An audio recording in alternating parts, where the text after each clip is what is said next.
In today's world, temptations are everywhere, on our phones, in our feeds, in our daily lives. It seems like we can't escape them, no matter how hard we try. One of the most pervasive temptations that constantly surrounds us is lust.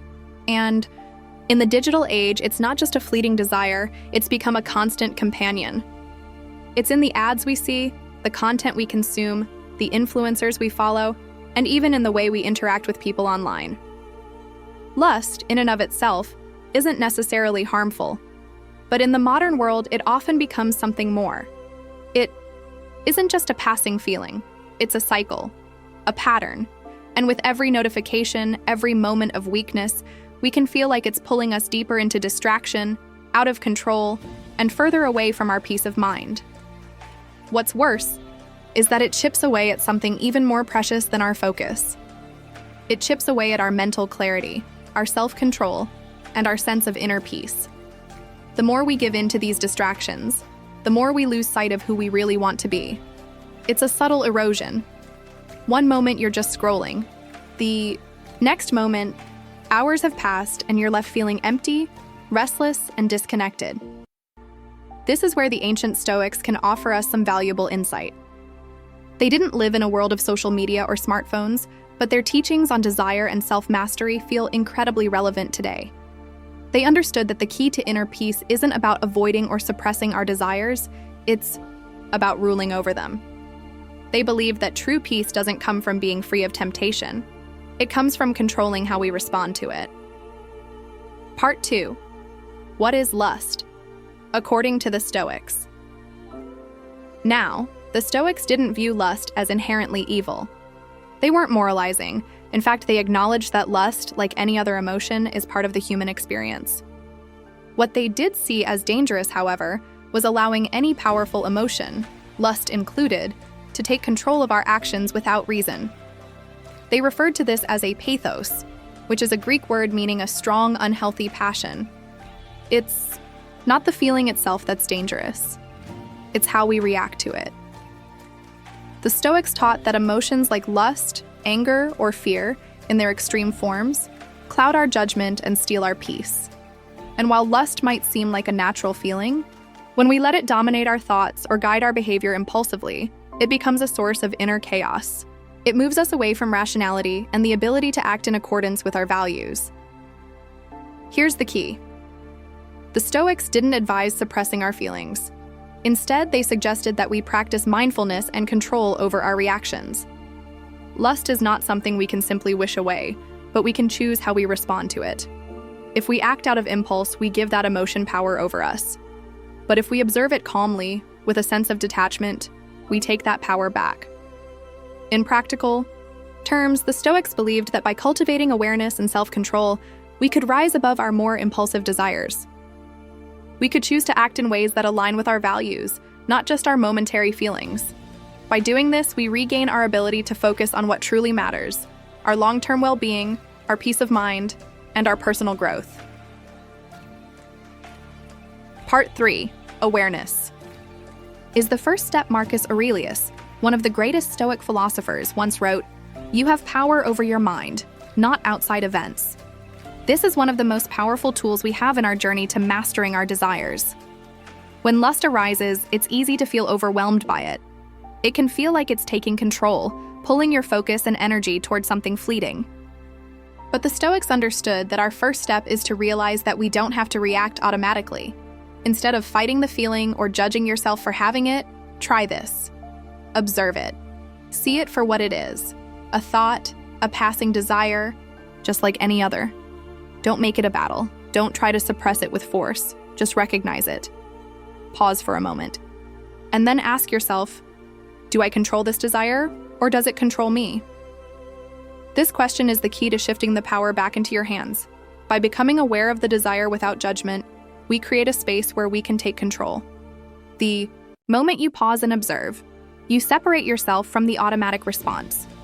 This awareness alone is often enough to diminish the strength of the impulse. It's not about suppressing feelings, but about seeing them clearly and making a conscious choice about how to respond. Part 4. The space between urge and action. There's a profound truth in the Stoic practice. Between every impulse and the action, that follows, there is a moment of choice. It's a split second, but it's there. In that brief pause, you have the power to choose how you will respond to the urge. The Stoics called this the space between stimulus and response, and it's in that space that your freedom lives. This moment is your opportunity for reflection. It's your chance to decide whether you will give in to the impulse or whether you will choose a different path. Lust is powerful, yes, but choice, your ability to pause, reflect, and choose, can be even stronger when you practice it. The Stoics trained themselves to live in this space. They didn't let their emotions or impulses dictate their actions. Instead, they learned to reflect before they acted. In that moment, they asked themselves, is this action aligned with my values? Does this desire help me become the person I want to be? By choosing to reflect rather than react, they maintained control over their actions, and ultimately, their peace of mind. And here's the beauty of it. The more you practice this pause, the easier it becomes. Over time, you train your mind to naturally create that space, allowing you to consistently choose your actions, rather than be swept away by impulse. Lust becomes just another feeling, not something that dictates your behavior. Part 5. Question the desire. Seneca, one of the leading Stoic philosophers, once asked, is this necessary? This simple question can be a powerful tool in moments of temptation. When lust arises, don't just react. Pause and ask yourself the same question. Is this necessary? Start by digging a little deeper with a few more questions. What will acting on this give me? What will it take away? Will this action align with my values? By asking these questions, you begin to weaken the grip of automatic, impulsive behavior. Lust, like any other desire, often feels urgent in the moment. But when you step back and question its true cost, it becomes easier to see it for what it is, a temporary feeling that, while intense, won't bring you long-term fulfillment. The Stoics believed that by examining our desires and questioning their true value, we could gain clarity. We stop being controlled by our impulses and begin to act in a way that aligns with our deeper goals and values. In other words, these questions don't just help you resist lust, they help you understand whether it's worth your energy in the first place. Part 6. Replace, don't just resist. The Stoics didn't simply teach us to say no to our desires, they taught us how to replace them with something more constructive. They didn't believe in mere resistance, they believed in redirection. When faced with an urge, whether it's lust or any other impulse, the Stoics didn't just suggest we fight it. Instead, they recommended we replace it with an action that builds our mind and spirit, rather than distracting it. When lust rises, don't just try to suppress it. Redirect your focus. Go for a walk, read a book, journal your thoughts, or engage in a workout. These are all actions that help you grow, stronger mentally, physically, and emotionally. By redirecting your energy, you replace the negative cycle of indulgence with a productive habit that enhances your well-being. Remember, when you practice this redirection consistently, it becomes easier to break the cycle of desire. Lust or any urge starts to lose its power because you've trained yourself to replace it with something that serves you better. You're not fighting it, you're outgrowing it. Part 7. Practice voluntary discomfort. One of the most effective ways to strengthen your self-mastery is through voluntary discomfort. The Stoics weren't interested in living in luxury or comfort. They believed that the ability to endure discomfort was a critical part of mastering one's mind and desires. To practice this, start by denying yourself small pleasures. Take cold showers, skip a meal now and then, turn off your phone for a few hours. Why? Because when you intentionally expose yourself to discomfort, you build resilience. Over time, the urge to give in to temptations like lust or any other fleeting desire loses its grip. The Stoics understood that the more we can go without, the more control we gain over our impulses.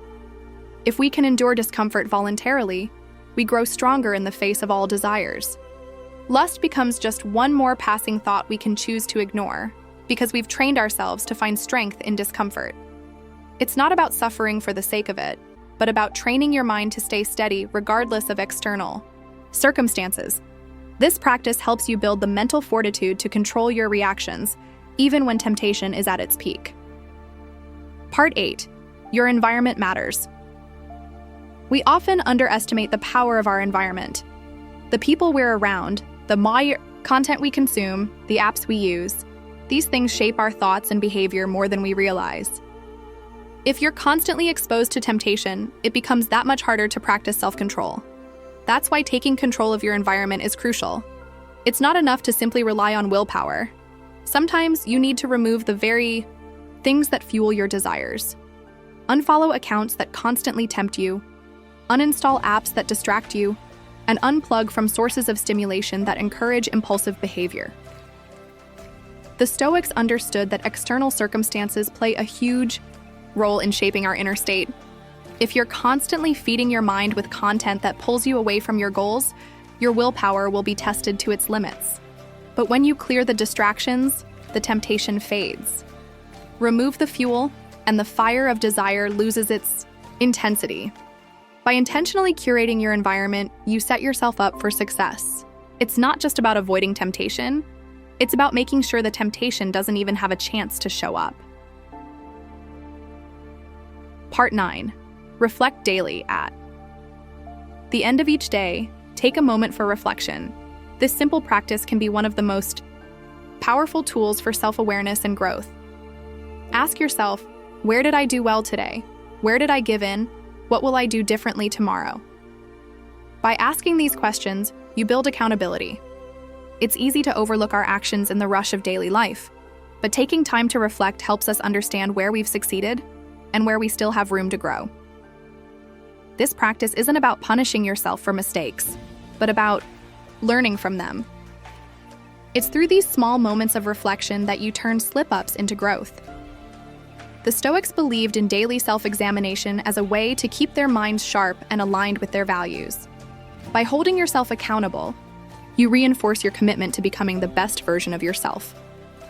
Over time, this consistent practice builds resilience and wisdom, helping you make better choices tomorrow than you did today. Part 10. Progress over perfection. The Stoic path isn't about perfection, it's about progress. And this is where many of us fall into the trap.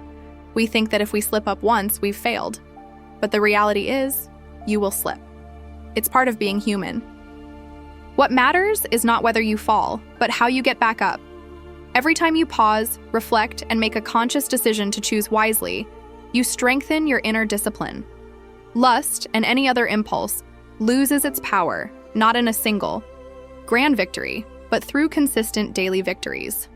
Small steps forward day by day lead to long-term transformation. Remember, the Stoics didn't strive for perfection. They simply strived to improve, to be a little better than they were yesterday. And that ultimately is the true goal: progress, not perfection. Self-control isn't about denial, it's about freedom. And true freedom, as the Stoics taught, comes when the mind rules the body, not the other way around. When you master your desires, you free yourself from the chains of impulsive behavior. You regain control over your life, and with that control, you find peace.